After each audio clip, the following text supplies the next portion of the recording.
Konseling, selamat datang di podcast Konseling Efektif Luar Etika. Saya Lofi sebagai MC yang siap menemani kalian menggali berbagai insight menarik seputar dunia konseling. Di episode kali ini kita akan membahas sebuah topik yang krusial bagi konselor, yaitu manajemen waktu.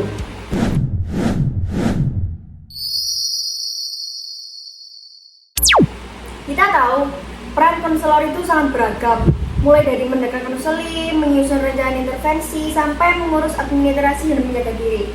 Semua itu butuh alokasi waktu yang cerdas. Bersama saya dan ada Mbak Alisa, seorang mahasiswa bimbingan dan konseling yang sangat mendalami topik ini dan punya banyak pengalaman. Halo Mbak Alisa, selamat pagi. Halo Kak Lofi, selamat pagi. Wah, senang sekali saya bisa bergabung pada podcast kali ini ya. Apalagi tentang manajemen waktu yang sangat benar-benar relevan banget bagi kita sebagai calon seorang konselor gitu ya. Nah, saya sudah juga mencari banyak referensi nih tentang bagaimana sih manajemen waktu itu sangat penting sebagai kunci seorang konselor. Wah, menarik sekali Mbak Alisa. Bisakah Anda jelaskan mengapa manajemen waktu ini begitu fundamental bagi konselor dan mengapa ini bukan sekedar urusan jadwal, tapi juga kunci keberhasilan dalam praktik konseling? Nah, tentu aja Kak Lofi. Jadi dalam manajemen waktu si konselor itu ini ya sangat fundamental karena berkaitan dengan produktivitas dan kesejahteraan diri. Nah, seperti yang Kak Lofi tadi sebutkan, bahwa peran konselor itu sangat kompleks. Nah, tanpa manajemen waktu yang baik itu seorang konselor nggak bisa Kak. Pasti bakal mudah kewalahan, pasti akan mengalami kelelahan emosional seperti burnout.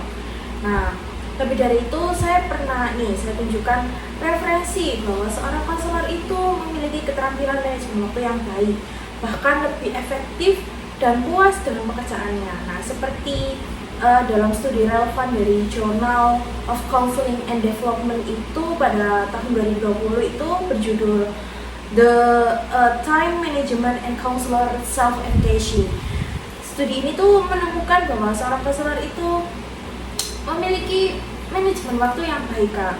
Jadi kayak ada keyakinan diri, kemampuan mereka yang lebih tinggi, sehingga mereka bisa memiliki sifat positif dan merasa puas dengan kerja dan kualitas layanan konseling yang mereka berikan.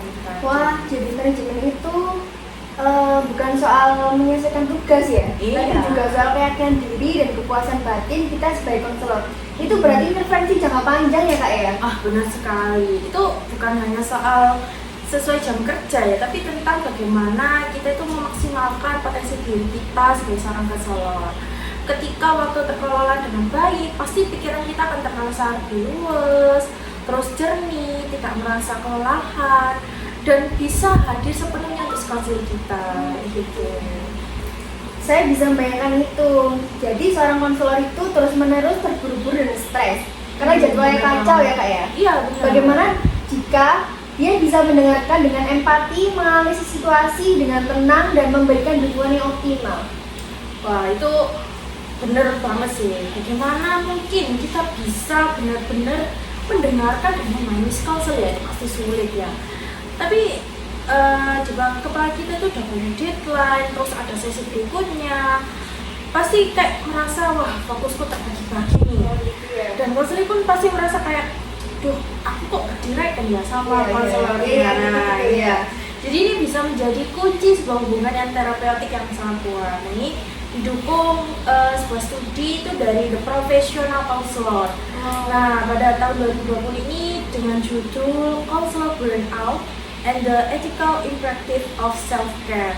Nah, secara tidak langsung ini tuh menyorot bahwa si konselor itu harus praktek self-care yang baik, termasuk pada manajemen waktunya. Nah, ini cenderung memiliki tingkat kelelahan itu rendah Kak. Jadi memiliki kita tuh akhirnya memiliki empati yang tinggi. Nah, berarti mereka bisa fokus, lebih peka lagi, dan lebih present bersama konselingnya. Jadi ini tuh manajemen waktu itu bukan tentang efisiensi aja, tapi juga tentang etika profesional yang ada untuk layanan terbaik untuk konselingnya. Wah, penjelasan yang sangat komprehensif ya Mbak Alisa ya. Setelah memahami pentingnya dan relevansi setelah ilmiah, sekarang bisakah Mbak Lisa beberapa strategi yang konkret atau teknik praktis yang bisa dilakukan diaplikasikan oleh sobat konseling dimanapun berada untuk mengelola waktu mereka secara efektif ya. Nah, itu benar banget sih. Pasti ada banyak teknik yang efektif untuk konselor dengan jadwal yang dinamis. Nah, saya sering mendengar ini dengan teknik Pomodoro dan teknik time blocking, Kak. Oh iya. Nah, contoh aja nih, time blockingnya itu seperti ini, spesifik tugas tertentu. Misal konselor itu punya blok waktu khusus, kayak sesi konseling pagi, terus nanti siangnya administrasi, terus nanti sorenya untuk pemberkasan atau penulisan laporan. Nah, nanti akan diberikan waktu istirahat bagi si konselornya sendiri untuk mengembangkan diri atau dengan membaca buku. Nah, itu ada nih di artikel dari Therapy Today.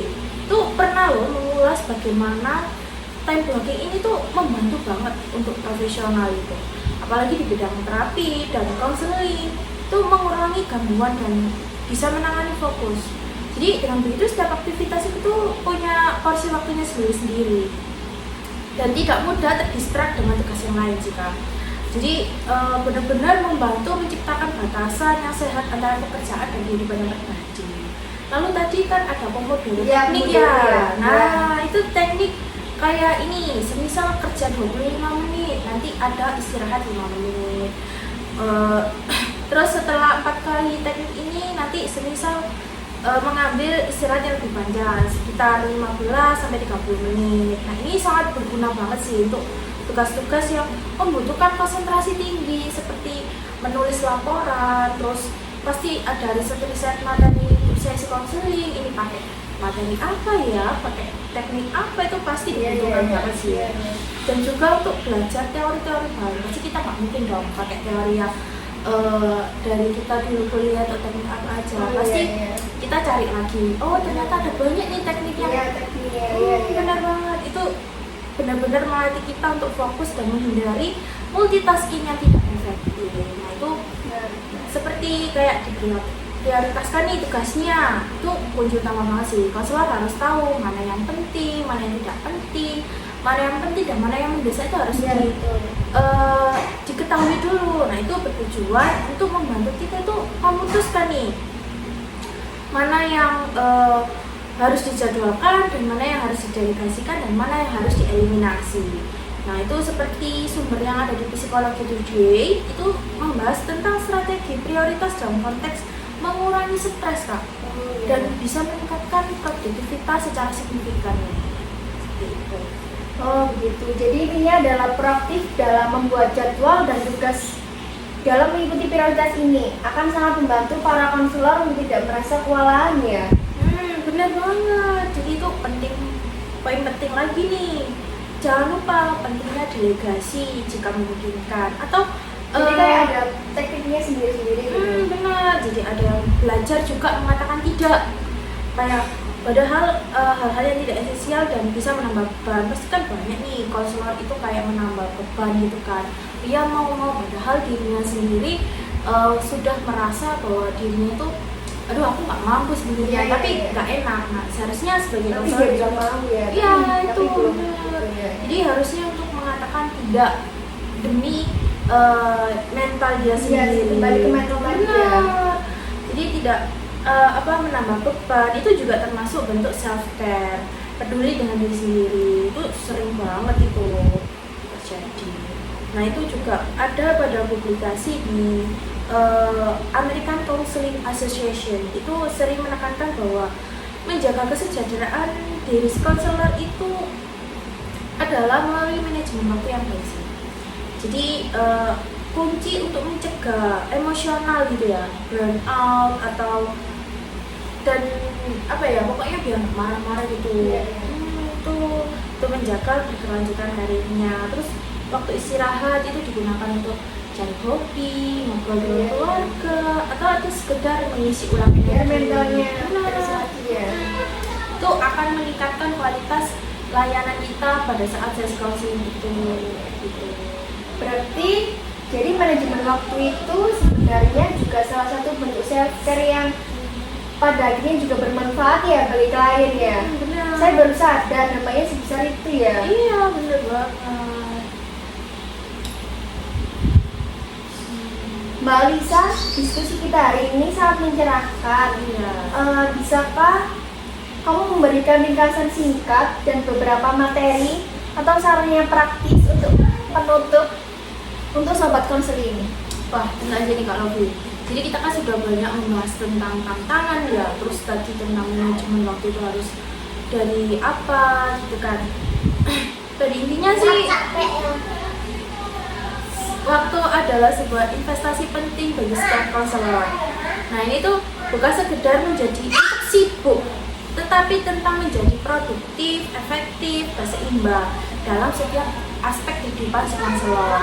Nah ini tuh juga penting untuk profesional kita. Dengan mengelola waktu yang baik, Anda akan dapat meningkatkan kualitas layanan konseling Anda dan menjaga kesehatan mental dan kesejahteraan diri Anda secara keseluruhan. Nah, saran praktis dari saya yaitu mulailah dengan langkah kecil, buatlah jadwal realistis, gunakan teknik-teknik tertentu untuk fokus dan juga prioritaskan mana yang penting dan mana yang tidak penting, mana yang perlu dan mendesak. Tidak perlu ya. Benar. Dan jangan ragu untuk beristirahat dan memberikan diri Anda. Karena memang itu penting ya kan kita ya. Benar, itu akan memberikan diri waktu Anda tuh mengisi ulang energi. Nah, ingat selalu bahwa konselor yang baik itu adalah konselor yang mampu memberikan dampak positif yang maksimal untuk konseling. Oh gitu, baik.